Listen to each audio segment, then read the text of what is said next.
क्या फिर बन रहा है आजमगढ़ आतंक का सबसे बड़ा अड्डा? एनआईए की आजमगढ़ पर बड़ी छापेमारी की तैयारी। आईएस आतंकियों की दिल्ली में गिरफ्तारी के बाद चर्चा में आजमगढ़। देश में कहीं भी आतंकवादी घटना केंद्र होता है आजमगढ़। आईएस आतंकी रिजवान की गिरफ्तारी से फिर चर्चा में आजमगढ़। मॉड्यूल की पड़ताल नए सिरे से शुरू। दाऊद और अब्बू सलेम को आदर्श मानकर आजमगढ़ के कुछ युवा रख रहे हैं अपराध की दुनिया में कदम। ये पहला मौका नहीं है जब आजमगढ़ जिले से किसी आतंकवादी की गिरफ्तारी हुई हो। इसके पहले Ahmedabad serial blast, Mumbai blast और वाराणसी ब्लास्ट और टी सीरीज कंपनी के मालिक गुलशन कुमार की हत्या और बाटला हाउस एनकाउंटर में भी आजमगढ़ के युवकों का नाम आया है। आतंकवादी संगठन इस्लामिक स्टेट यानी कि आईएस से कनेक्शन मामले में गिरफ्तार रिजवान अली उर्फ मौलाना की गिरफ्तारी के बाद एनआईए सहित अन्य खुफिया एजेंसियों की नज़र एक बार फिर से यूपी के आजमगढ़ की ओर हो गई है। अब ये साफ नहीं हो सका है कि रिजवान अली आजमगढ़ के किस कस्बे का निवासी है। बीते 30 साल से देश में कहीं भी आतंकी घटनाएं होती हैं तो उसके तार आजमगढ़ से कहीं न कहीं जुड़ते रहे। सिमी, इंडियन मुजाहिदीन और इस्लामिक स्टेट का जिक्र होता है तो आजमगढ़ सुर्खियों में आ जाता है। जयपुर, अहमदाबाद, दिल्ली में हुई आतंकी घटनाओं में जिले के युवक आरोपी हैं और इनमें से कोई जेल में है, कई मुठभेड़ में मारे जा चुके हैं। 12 मार्च 1993 को मुंबई में सिलसिलेवार बम धमाके हुए। इनमें 250 लोगों से ज्यादा की जान चली गई और सैकड़ों लोग घायल हुए। इस आतंकी घटना में फिलहाल उम्र कैद की सजा काट रहे अबू सलेम आजमी अब्दुल कयूम अंसारी का नाम सामने आया था।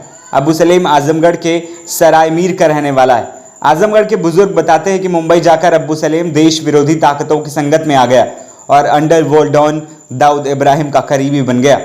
फिल्म अभिनेता संजय दत्त को अवैध असलहे उपलब्ध कराने से लेकर मुंबई धमाके की घटना में उसकी अहम भूमिका रही। उसी ने आजमगढ़ के बेरोजगार युवकों को बरगलाया और आतंक की गलत राह पर धकेल दिया। तब से लेकर अब तक वो सिलसिला जारी है। साल 2021 और साल 2022 में भी आतंकवादियों से कनेक्शन को लेकर आजमगढ़ का नाम सामने आया था। साल 1997 में मुंबई के जुहू इलाके में कैसेट किंग कहे जाने वाली टी सीरीज कंपनी के मालिक गुलशन कुमार की गोली मारकर हत्या कर दी गई थी। उस वारदात में जो असलहे इस्तेमाल किए गए थे उन पर मेड इन बम्हौर लिखा हुआ था। तफ्तीश में ये सामने आया कि आजमगढ़ जिले के मुबारकपुर थाना अंतर्गत बम्हौर एक गांव है जहां धड़ल्ले से अवैध असलहे बनाए जाते हैं। जांच के दौरान मुंबई पुलिस जिले में आई थी। वर्तमान में बम्हौर गांव में अवैध असलहा बनाने की फैक्ट्री तो बंद हो चुकी है, लेकिन 2 दशक पूर्व इसी बम्हौर में निर्मित असलहे से कैसेट किंग की हत्या के बाद और गुलशन कुमार हत्याकांड में बॉम्बे कोर्ट का फैसला आने पर जिला एक बार फिर सुर्खियों में आया था। खुफिया एजेंसियों ने आतंकियों की आजमगढ़ मॉड्यूल की पड़ताल नए सिरे से शुरू की। पता चला कि पूर्वांचल समेत कई जिलों के युवाओं से संपर्क कर उन्हें आईएस से जोड़ने की तैयारी की जा रही है।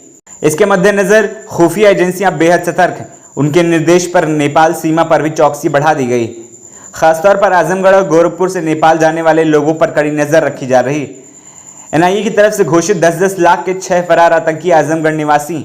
अगस्त 2019 में केंद्रीय गृह मंत्रालय ने देश में सक्रिय 328 आतंकियों की सूची जारी की।